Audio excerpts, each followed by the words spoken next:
Hey everybody, welcome back or welcome to my channel for the first time. My name is Daniel Hickson and I talk about Bible and theology things on YouTube. And I recently put out a video talking about why, as a Methodist, I have gone to the Anglican Church in North America and have recently been ordained a deacon in the ACNA, the Anglican Church, by an Anglican bishop.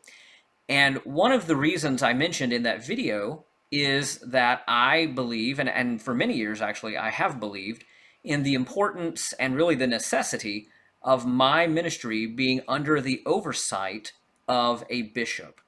And so that means I believe in what we call the threefold ministry of deacons, presbyters, and bishops, or presbyters. I'm going to get into the words in a minute, but it sometimes is translated elder or even priest. Presbyter, elder, priest, same thing. Um, so, so the threefold ministry is what you see in many Christian churches, traditions, and denominations. Um, Certainly Roman Catholic, Eastern Orthodox, Oriental Orthodox, the Assyrian Church of the East, all of the Anglican churches, many Lutheran churches, and many Methodist churches, and also some of the holiness denominations that are kind of loosely connected historically with Methodism, all in various forms, some more conventional, some kind of adapted. All of them have and share in the threefold ministry. And I believe that that's very important. That's one of the reasons why I would not have become a pastor in a church that did not have the threefold structure. So I want to talk a little bit about why that is, why I came to that conclusion, and and why I think that's important. Couple of caveats up front, though, I want to make sure and say. One is that I'm talking about kind of how I came to this belief and what I believe. I am aware that there are now 500 years worth of books getting really technical into the weeds, debating this stuff. And so what I'm presenting here is very broad brush. It's not going to address every objection to um, the episcopate as I'm trying to say why I believe in it. Um, so just, obviously you could go a lot deeper here. Um, Also, and to point you guys to some YouTube videos that could help you go a lot deeper, Gavin Ortland is a Baptist pastor and theologian. He has a YouTube channel called Truth Unites, and he has done a very good video. And I'm afraid I don't have it pulled up, the name of it, but you can search Gavin Ortland Truth Unites on YouTube and look up episcopacy or apostolic succession. He's done some very good videos making the case why we don't use a threefold order necessarily. He says you can use bishops, you can use the threefold ministry, but he doesn't believe that that's a biblical model. It's not a model that the Bible gives us, and he lays out the case. So for an alternative point of view to the one I'm presenting, you could go check out Gavin Ortland's video on that. Another video that's presenting the more traditional view, which is the view I hold, that we should have the threefold order, bishops, presbyters, and deacons, is the Mere Catholicity channel. Jonah Saller, Saller, is the YouTuber. He's an Anglican, and he's got a video, and it's TMCP, the Mere Catholicity podcast, number 88, the biblical basis for the episcopacy, with Father Harmon Thomas. And they go into great detail showing how the really exalted language that some of the early church fathers, like St. Ignatius of Antioch especially, used to talk about revering the bishop, actually has roots in the New Testament. They really get into it in terms of Second Corinthians, and so that's a great video. He's going to cover a lot of what I'm going to cover and a lot more. It's a long video. I hope to do this a little faster. So if you want to do some more digging in terms of YouTube videos, you could check out those two. Gavin Ortland on the episcopate and apostolic succession, and why he doesn't believe it's a necessary component of church polity. And then Jonah Saller, Mere Catholicity podcast, the biblical basis of the episcopate. the episcopacy, sorry. So there's one caveat. Second caveat, I am aware that there are different schools of thought around the question of whether the bishop is a third order of ministry or if it is a distinct office within the order of presbyters, but not a third order. And this is a kind of technical debate, but it is a debate that's been there within the tradition. As I understand it, St. Jerome, the early church father, St. Thomas Aquinas, the medieval theologian, and certainly John Wesley, at least in his later years, the father of the Methodist movement, all took the view that the bishop, the episcopacy, is a set-apart office within the order of presbyters and not necessarily a third order separate from the order of presbyters. And there's not necessarily a lot of practical differences, except if you held that view, then you would hold the view that it's normally reserved to the bishop to ordain people, but in a pinch, a presbyter could also ordain because they are of the same order.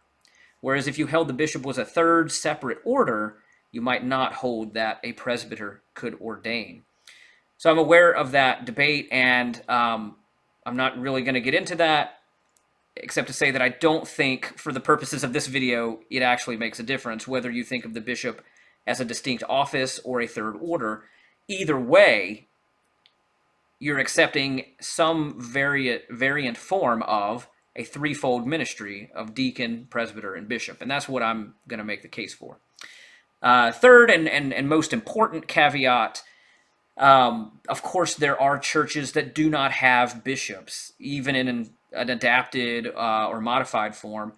And there are schools of thought within Christianity and within church history that would say those churches are just not churches. They are totally cut off from Christ, and they do not in any sense share in the church, in what the church actually is. I am not going to make that case. I am going to make the case that, and kind of come with the assumption that, of course, churches that have a congregational polity, like independent congregations, churches that have a Presbyterian polity, where they're governed by boards of presbyters or boards of elders, though they don't have bishops in the traditional sense, clearly they do participate in the grace of God. Clearly they do participate in the reality of church, of the one holy. They are part of the one holy Catholic Church. Through our common baptism, we are all brought into the church, baptized in the name of the Trinity. And clearly, churches without bishops do a lot of great work and bring a whole lot of people to know Jesus and be saved by his grace. Clearly, the grace of God is operating in those churches, even though they don't have bishops. The case that I want to make is that bishops are one of the gifts that God intends for his church to have, and that they are the government with bishops is the normative pattern that God, by the Holy Spirit, set up and intended for the church to have. I'm going to make the case that it's actually very fitting for just the kinds of creatures that we are as human beings to have this kind of structure. And so this is a gift that God intends for the church to have, and we are missing something if we don't have that gift, even though I am painfully aware that bishops can cause a lot of trouble. Bad bishops can break a lot of things. You can read through church history. You can look at recent events, especially in many of the denominations that are breaking and suffering division right now. A lot of times that division does have to do with bad Episcopal leadership, although denominations without bishops are also experiencing some of the same division. So that's just kind of where we are. But I definitely realize that while good bishops can do a great deal to strengthen and unify the church, bad bishops, by the same token, can be a source of great division. I'm very aware of that from personal experience, I would say.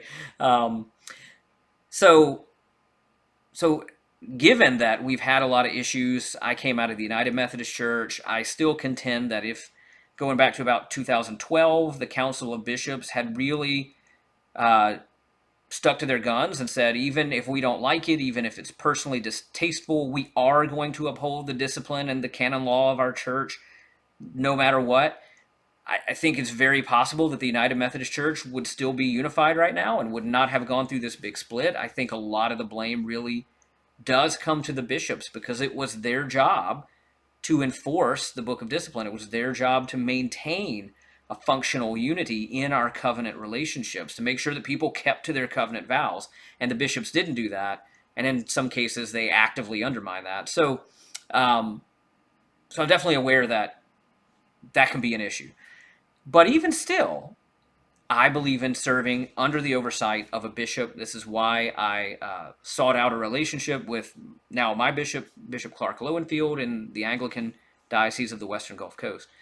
So why do I believe that? Well, I believe that you see the roots of the threefold ministry in the New Testament itself, and I'll address a little bit some of the concerns of St. Jerome and Gavin Ortland about, do you really? I think you do.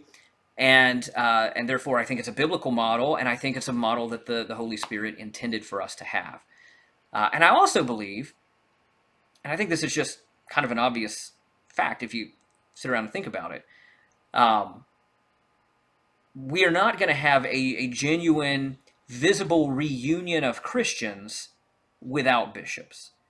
Like, I can conceive of no scenario where all Christian churches are, even if it's in sort of a loose federation, if we're reunited such that we're all sharing communion together and recognizing one another's orders and ordinations, there's no way that happens without people accepting bishops. Bishops really are necessary for the union of the church. And so, again, I've talked in several videos now, the last 2 or 3, about my passion for trying to help contribute toward Christian unity is driving some of my thinking on all of this. Okay, so I hope that's not just totally opaque to everybody. I'm going to start talking about some of the reasons, the rationale, and how I kind of came to believe in the importance of having bishops. So I got to start by getting into some words and Greek words and how we render those words in English, because this can be confusing. Different Bible translations work with some of these words differently, and so I think just to try to give everything as clear as possible. The threefold ministry, we usually, as I've already used these words a couple of times, we talk about deacons, elders, or priests, or presbyters, 3 different words, or bishops. So the 3 Greek words are diakonos, which we just transliterate into English as deacon, which can also be translated minister in kind of a generic sense, and it can also mean servant. So the deacons are this first order of ministry. It's the order that I'm in right now. And then you have presbyters, and that's the word I'll probably use the most in this video. The Greek word is presbyteros, and so presbyter is you just take the Greek word into English, transliterate it, you get presbyter.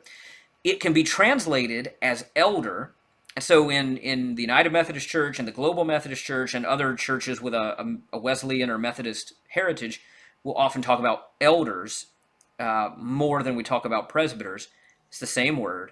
Presbyteros can be translated as elder. And presbyteros is also the root of our English word priest.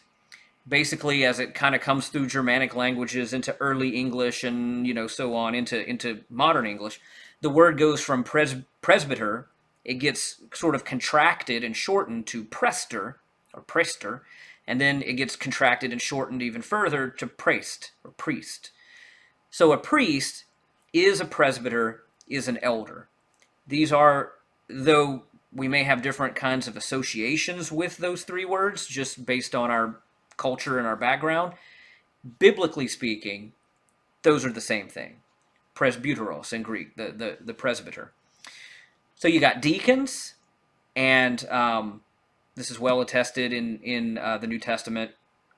1 Timothy 3 talks about the ministry of deacons and other places. You've got presbyters. Presbyters are mentioned in Titus chapter 1. They're mentioned in Acts chapter 20, which is one I'm going to talk about in this video, where most of our English translations will render that as elders, but it could be rendered presbyters or priests just as easily. And then you've got bishops. And the Greek word is episkopos. So we talk about Episcopal Ministry or the episcopate or episcopacy. In Methodist churches, sometimes we talk about episcopacy. And the word episkopos is often translated as overseer, sometimes as superintendent, one who has oversight. And just like with presbyter and priest, the English word bishop actually is like a contraction of the Greek word episkopos. Episkopos, bishop. You can kind of hear it, right? The word kind of got mutated a little bit, distorted, you might say, contracted. Episkopos becomes bishop. And so those are interchangeable as well. So those are the three words that the Bible uses. Now, as let's see, here's a Greek New Testament. One of the concerns raised by St. Jerome and kind of referred to by Gavin Ortland in his video is that there are places in the New Testament where presbyter or elder, priest, and episkopos, bishop or overseer, seem to be, and clearly are in some places, used interchangeably. And there are two prominent places you can see that. One is Acts chapter 20. In verse 17, Paul sent a message to Ephesus asking the elders of the church to meet him. And it's presbyteros there in verse 17. And then he, when the elders of the church in Ephesus come to meet with St. Paul, he gives them kind of a pep talk, an oration, a sort of a charge type of sermon. And in verse 28, he says, "Pay attention to yourselves and to all the flock in which you, the Holy Spirit, has placed you as overseers." I'm reading the translation right under the Greek here. So that's verse 28. "Keep watch over yourselves and over all the flock of which the Holy Spirit has made you overseers to shepherd the church of God, that he has obtained with the blood of his own Son." So in verse 28, these elders, these presbyters, are said to have been placed by the Holy Spirit as episkopos, or episkopous, episkopoi, as bishops, as overseers. So pretty clearly in Acts chapter 20, bishop, overseer, superintendent, and presbyter, elder, priest, these terms are being used synonymously. You also see that same thing happen in Titus chapter 1. In verse 5, I'll read it from the English translation this time. "I left you behind in Crete for this reason, so that you should put in order what remained to be done, and you should appoint elders in every town as I directed you, presbyteros, elders, presbyters." And then he starts to describe the qualifications for an elder, someone who's blameless, husband of one wife, whose children are believers. And then in verse 7, "For a bishop, an overseer, must be blameless and a good steward." So he shifts very quickly from you're appointing elders, presbyters, and this is what kind of people they need to be, because that's what kind of person the bishop, the episkopos, the overseer, needs to be. So it's possible that he means like some of these presbyters could one day become bishops or something, but more likely he's just using the term synonymously. And so because these words are used synonymously here, many people have, and this is what you see with Congregationalist and Presbyterian polity type churches, and St. Jerome talks about this, as I mentioned. Many people have come to the conclusion that the bishop and the presbyter are simply two different words for the same office. So you don't really have a threefold ministry. You actually have a twofold ministry. You have the deacon, and then you have the presbyter / bishop. And if you wanted to kind of create a third type of ministry, a third office or order, you can, but that's not something that's like New Testament. So I get where people are coming from. That seems to make good sense. But I think you can see that there is a threefold ministry in the New Testament, and the roots of what we call the monarchical episcopate, where you have one bishop uh, giving oversight to a number of presbyters in a given area with a number of deacons assisting them. I think you can see the roots of that actually in the New Testament. So I will agree, obviously, it's right there. You do have these two orders in the New Testament, the deacon and the presbyter slash bishop, and those terms are used synonymously in this very early stage of the church's life. But notice, you already do also have a third ministry, a ministry of general oversight, and that's the ministry of the apostle. So really, in the New Testament, you have apostles, bishop slash presbyter, and deacon. And what you see, and you actually, and well, let me point out a couple of things. The apostolic ministry is also a ministry that is referred to as an episcopal ministry, a bishop ministry in the New Testament itself. And so in Acts chapter 1, when Judas the apostle has gone rogue, has gone apostate, has betrayed Christ, has committed suicide, he's definitely out of the picture. He's no longer going to be an apostle of Christ. And in Acts chapter 1, in the latter part of that chapter, Peter stands up and he says, we need to find a replacement for Judas. And they cast lots, and the lot falls to Matthias. And so St. Matthias becomes the apostle. But what Peter says there is, he quotes from the Old Testament. And it says in verse 20, it's written in the book of Psalms, let his homestead or his dwelling place become desolate, let there be no one to live in it, and let another take his position of overseer.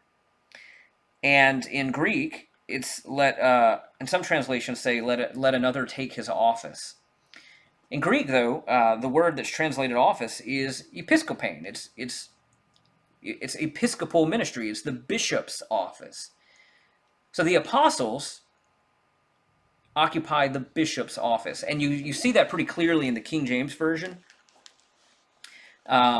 which is a pretty good translation in many ways. If you can get into the Tudor or Elizabethan language, Shakespearean English.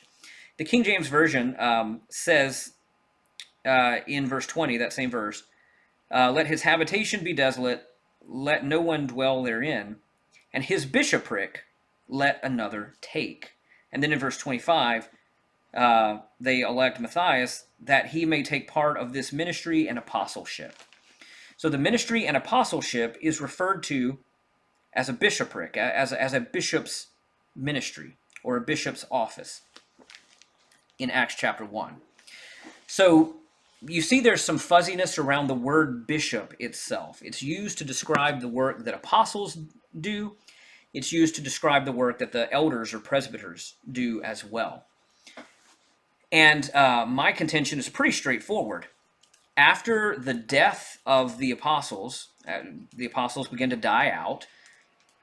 They delegate some of their apostolic ministry and responsibilities to certain presbyters, certain chief elders or chief presbyters, lead presbyters, and that eventually the word bishop is used exclusively to describe these presbyters who have been delegated certain apostolic responsibilities and apostolic ministry, so that they are set apart from other presbyters who have not been given that same delegation or that same delegated authority.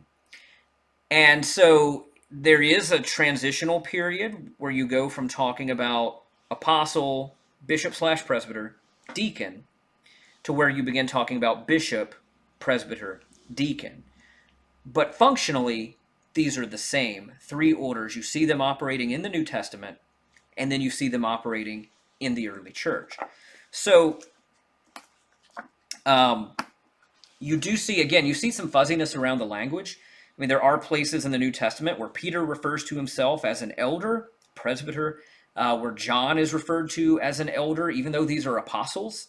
And they definitely have a ministry of oversight. I mean, the apostles were the leaders of the ancient church. And they planted new congregations. They put them in order. They gave them the what we call the New Testament writings, the apostolic writings, to give them guidance, right? They are the general overseers of the church. They exercise episcopal ministry, but they are referred to at times as elders, as presbyters. There's a early church writer called, I think it's called Papias, or Papias. We have some fragments, and he refers to all of the apostles as elders. So there's what my contention is basically the words have not crystallized into their final technical form, but the threefold ministry is already operating, and it's already there. The apostles, the presbyters, or local bishops you might call them, and the deacons. And as the apostles die off, certain lead presbyters or local bishops are selected, and they're given certain apostolic responsibility and authority, and they eventually become known as the bishops. And so the threefold order is there from the beginning, and then it seamlessly transitions after the apostles die. And you see this in Titus chapter 1. Let's see here. Again, I just read this, but I'll read it again and think about what's going on here.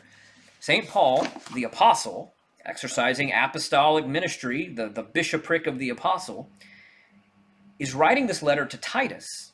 Who's Titus? Titus is an elder, a presbyter, a leader in the local church. And he tells him, I left you behind in Crete for this reason, so that you should put in, this is verse 5, you should put in order what remained to be done, and should appoint elders in every town as I directed you. Someone who's blameless, married only once, whose children are believers, not accused of debauchery and not rebellious. For a bishop, as God's steward, must be blameless. He must not be arrogant or quick-tempered or addicted to wine or violent or greedy for gain. Must be hospitable, a lover of goodness, prudent, upright, devout, and self-controlled. That's a great list for any clergy to meditate upon. But notice what's happening. Paul the apostle, in sending this letter, is delegating certain authority to Titus, apostolic authority, to appoint elders. You as an elder wouldn't just appoint other elders, but the apostles did that work. And we see this also in one of the very early writings after the New Testament. This is the letter of the Romans to the Corinthians. It's usually known as First Clement, extremely early. And it says there in chapter 42 in First Clement, the apostles received the gospel for us from the Lord, and talks about what the apostles did. And one of the things that the apostles did was that they were preaching both in the country and the towns, chapter 42, verse 4. They appointed their firstfruits when they had tested them by the Spirit to be bishops and deacons for future believers. So no mention of presbyters, just bishops and deacons. So you see there's still this very early phase where those terms are used synonymously. But you have the third order of ministry, or the third office, the general overseer, is the apostles. And the apostles are the ones responsible for appointing bishops and deacons. Now that appointive responsibility and authority is being delegated from Paul to Titus. Titus is not one of the 12 apostles. Titus is going to be a bishop, a chief presbyter in the early church. He's going to take on this apostolic duty of appointing elders in the local churches there in Crete. And he's going to be responsible for testing those elders, making sure they're worthy of office, just as First Clement notes the bishops would do. The apostles would do when they were still alive. So you see this apostolic ministry being handed to certain responsible presbyters who come to be known as the bishops. They exercise episcopal oversight, or general oversight, in God's church. Okay. So another thing to point out about Titus here, this is not a congregational polity. These local churches in Crete are not getting around and having a vote, who do we want our next pastor to be?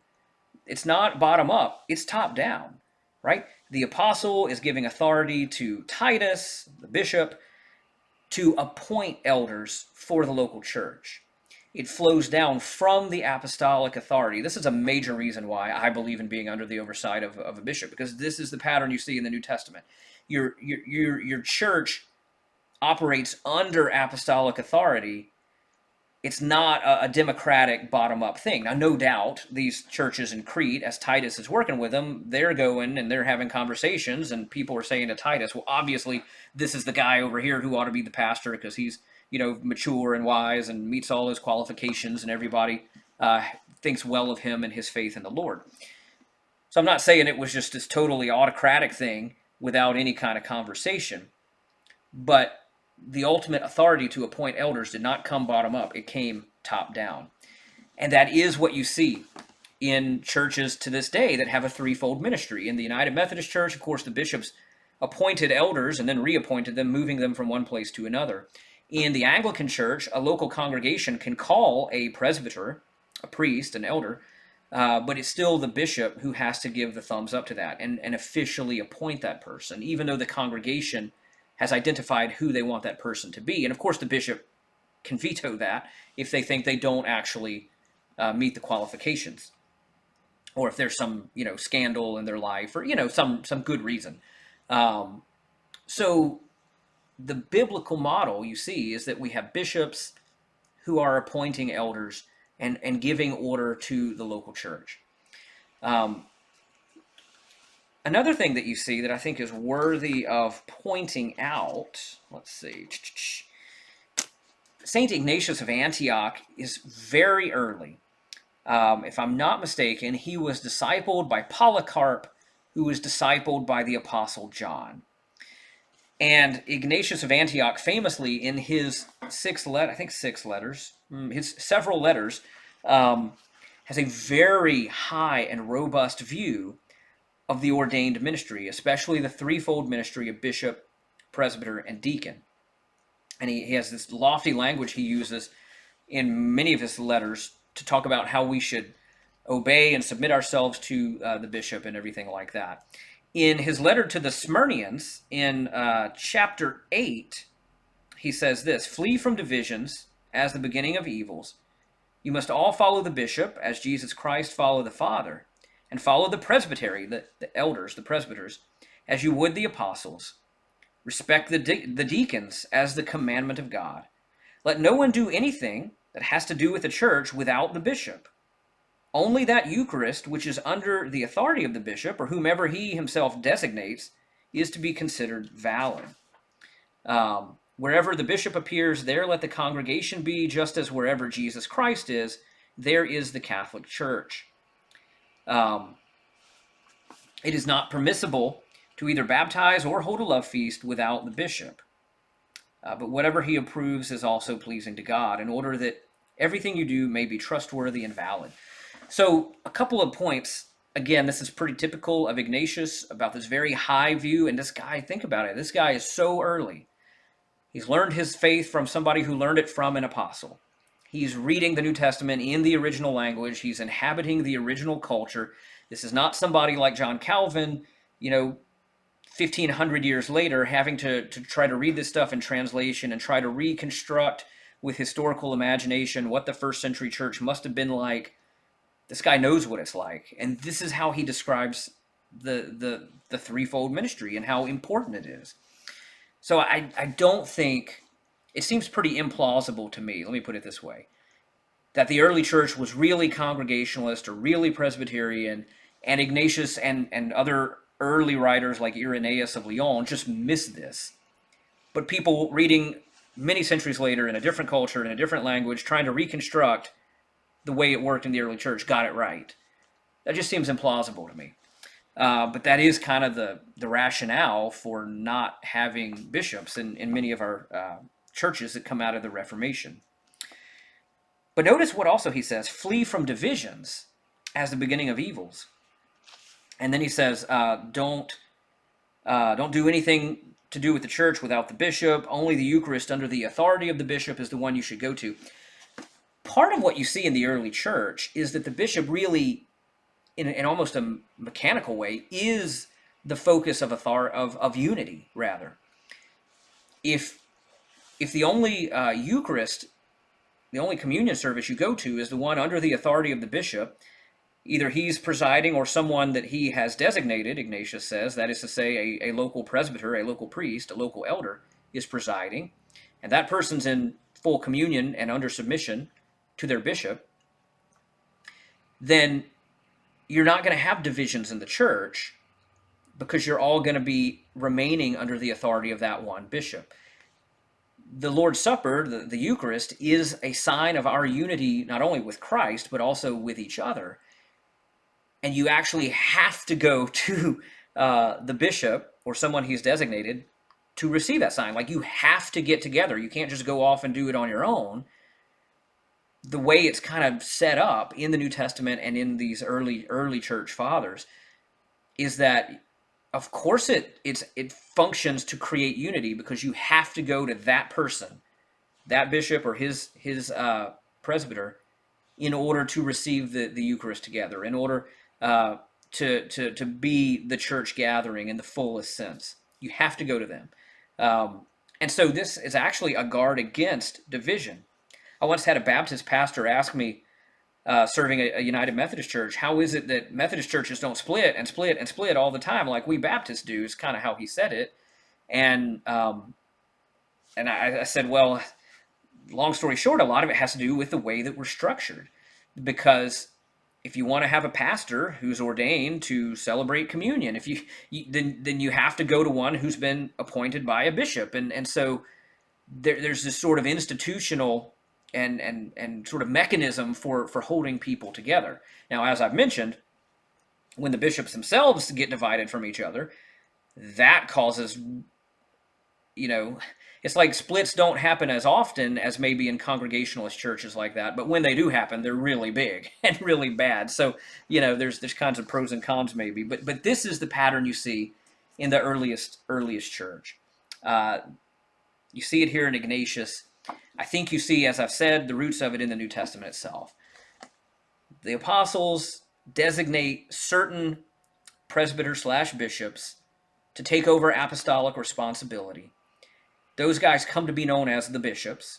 The other presbyters, elders, priests, work under their supervision to preach the word, to celebrate the sacraments, to gather the church. But that gathering together happens under the oversight of that bishop, and therefore the bishop, wherever different churches are being gathered, they have a unity with one another because they're all in communion with the same bishop, and they're all operating under that same authority, which that bishop received from other bishops who received it from the apostles. And so there's this great continuity, and this is the pattern you see in the New Testament itself, I believe.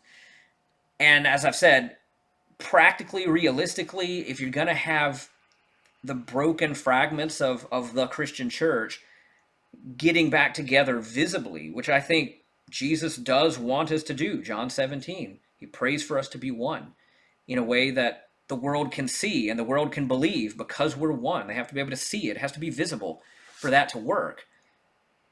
It's going to have to happen with bishops, precisely because the vast majority of the world's Christians today have bishops, and virtually all, it's almost ubiquitous throughout church history that the threefold order, the threefold ministry is what you see: bishops, priests, and deacons, bishops, presbyters, and deacons. And as I said at the beginning, I also think this just kind of fits us as human beings. When I was in South Louisiana, in Baton Rouge, there's this great big megachurch, and they began to plant satellite congregations in surrounding towns in South Louisiana. And I served in one of those small towns with one of those satellites from this megachurch. And during COVID, I asked the pastor of that little church, so what are you guys doing? Masking, communion, social distancing, all that jazz, or anti-social distancing, physical distancing. How are y'all handling that? And he said, well, we're going to hear back from our senior pastor at the big church, and they're kind of giving us guidance that we and all the satellite churches are going to kind of follow. And I thought, that's really interesting. It's a non-denominational church. They didn't start out with any self-conscious sort of Catholicity, but they have organically returned to a model where they've got a senior pastor over all these other pastors, that is to say, a bishop, in the big church, in the big city, that is to say, a cathedral. And he's giving direction and oversight and actually participating in the commissioning and ordaining of the pastors for these other churches. Like organically, just as the Holy Spirit guides his people, the model of the ancient model of the bishop in his cathedral kind of reemerges. And I thought that was really interesting. I think there's just something like humane almost, or something that just fits with the kinds of creatures that we are with that kind of a structure.